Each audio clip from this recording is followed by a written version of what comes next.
Is diabetes an incurable disease, type 2 diabetes? Should it get worse all the time as it usually does, or is that a symptom? Is that because we're treating it totally wrong or not even treating it at all?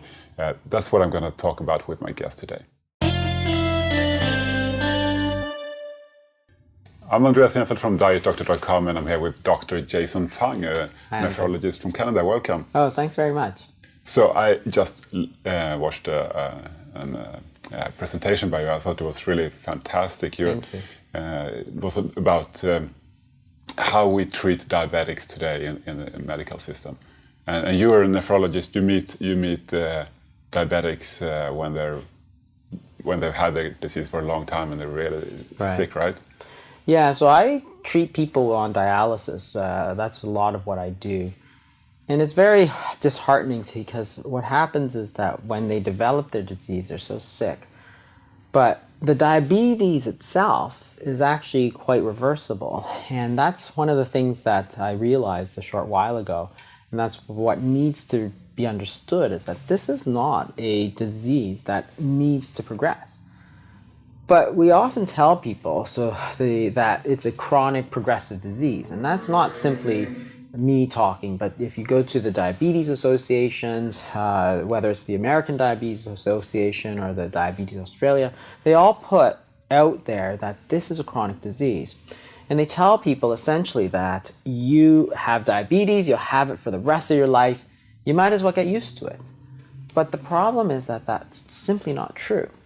And it's actually pretty easy to prove it, because if somebody came up to me and said, I've had diabetes, I was told I had diabetes, I watched my diet, I lost 50 pounds, I cut my carbs, I cut my sugar, and now they took me off of my medication, I'm fine now. That's obviously true. Nobody would say, oh, you're lying, right? So that patient who has lost the weight, who has changed their diet, has increased their exercise, for instance, their diabetes actually got better. And the thing is that if that patient got better, what happens to this idea that this is a chronic progressive disease? Well, obviously it's not true. Because any time that happens, every time it happens, it means that the disease is actually reversible. But you have to know how to reverse it. If you don't know how to reverse it, then you're just going to get worse. And the thing is that the drugs don't actually do anything for the disease.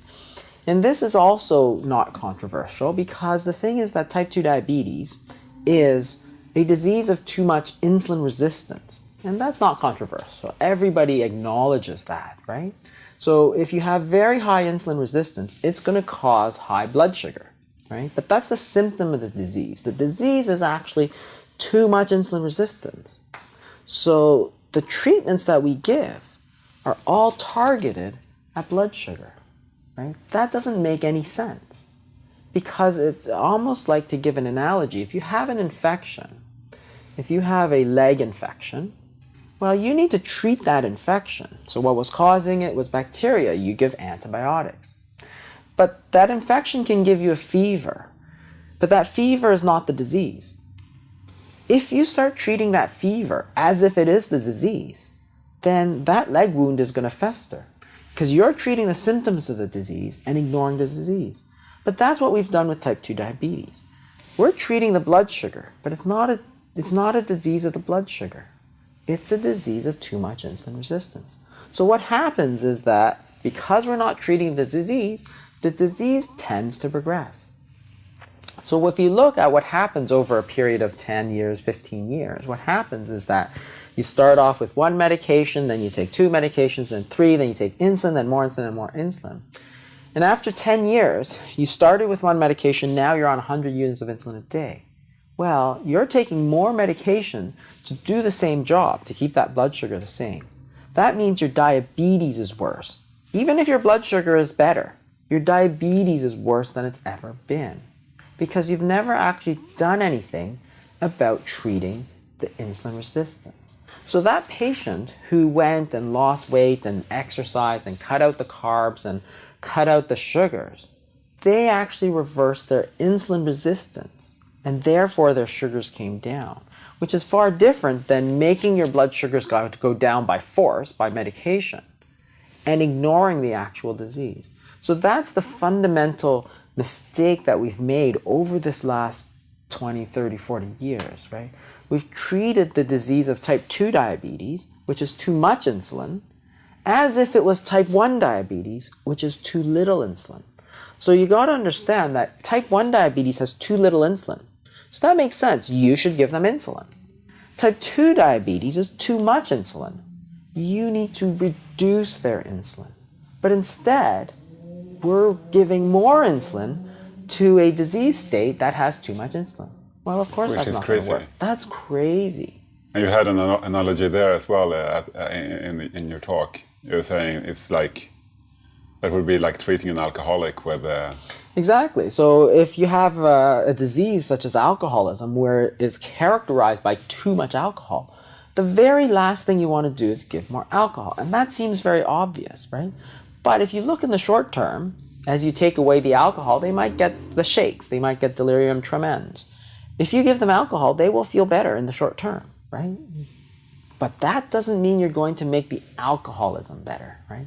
That's the real problem, is the alcoholism. You can't treat the short-term thing at the expense of the long-term. What we've done is treat the short-term. We said, wow, your blood sugar is high, let me get it down, right? But it's like, well, what's happening to the disease? Who cares what's happening to the blood sugar? What's happening to the disease? It continues to get worse. So it's just like that alcohol. Too much alcohol. The disease is too much alcohol. The cure cannot be to give more alcohol. Right. So to be clear, giving insulin to a common type 2 diabetic is like giving alcohol to an alcoholic. Exactly. So the disease is too much. It's insane. In fact, it's not simply that it's not treating it. It's going to actually make it worse, just like giving that alcohol. You have a disease which is characterized by too much insulin. You're giving more insulin. You're not making it better. You're actually making it worse. So the patient will gain weight and their insulin resistance will get worse. Exactly. And the funny part is that the patients all know this. Because this is what happens, and I talk to a lot of patients, and they say, they go to their doctor, they start insulin, then they gain 15 pounds, 20 pounds, right? Which is, we all know that happens. That's not a secret, because insulin is what really drives weight gain. So what happens is that they take the insulin, they gain weight, and they go back to the doctor and say, Doc, what's this? You tell me I need to lose weight to get better. Then you go and give me a medication that makes me gain 20 pounds. This is not good. And the doctor always says something like, well, what are you going to do? You need to take the insulin, go exercise, right? But the problem is that it was not the lack of exercise that made them gain weight. It was the insulin that made them gain weight. So you need to treat that. You need to reduce it. So what do you do? What do you do if you're a type 2 diabetic? Well, the thing is that it's a dietary disease, right? And if you're a type 2 diabetic, it's a dietary disease. It's a disease of essentially too much sugar. So if you understand it like that, then the answer is to get that sugar out, get it down. So the first thing you need to do is cut out all the sugar, cut out a lot of these refined carbohydrates, which are just sugar. So the breads and the pastas, right? So they're all chains of sugar. That's all carbohydrates are, chains of sugar. As you eat them, they get broken down into sugar. So if you have too much sugar, if diabetes is essentially too much sugar, you got to stop taking sugar. Otherwise, you're going to make it worse. So that's probably the first thing. You can do more exercise, try and burn it off.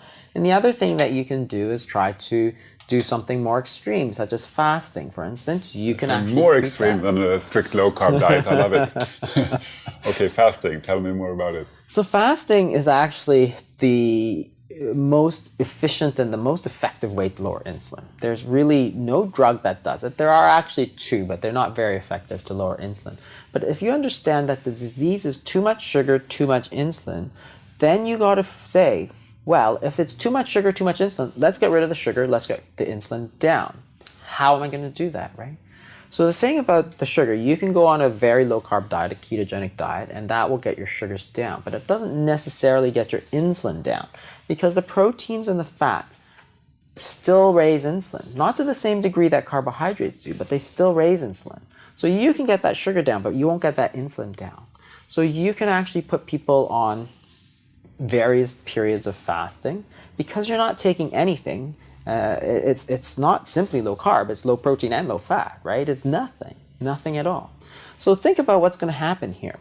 The body is not going to have anything coming in. So what it's going to happen is it's going to start burning that sugar.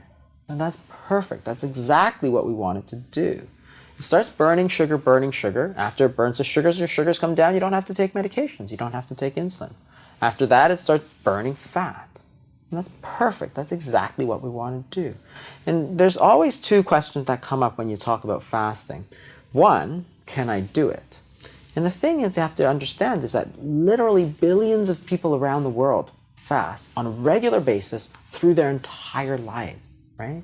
So the Muslims, the Hindus, the Buddhists, the Catholics, almost every major religion in the world prescribes fasting. Not because it's super harmful, because it's very beneficial. And what happens during the fast is that your insulin levels go down. Perfect. That's exactly what we want. But so what we're doing is we're burning off all that sugar and getting it out of the system, right? As opposed to just getting it out of the blood, we're actually getting it out of the entire body. So the fasting does both things. It lowers the insulin and it lowers the sugars. The other thing that always comes up with fasting is it harmful? And this is what always comes up. Am I going to go into starvation mode? And what's interesting when you look at fasting is that studies of fasting show the exact opposite. You don't have less energy, you have more energy. So there are certain things that get activated when you're fasting. So growth hormone goes up, for instance, to preserve lean muscle. Then you'd start burning just fat. Adrenaline goes up to give you more energy. And you're fueling all that energy with fat because you can measure free fatty acids in the blood and they go up. So what's happening is that you're burning fat, you're preserving your muscle, and you've got plenty of energy. Perfect. That is like the perfect treatment.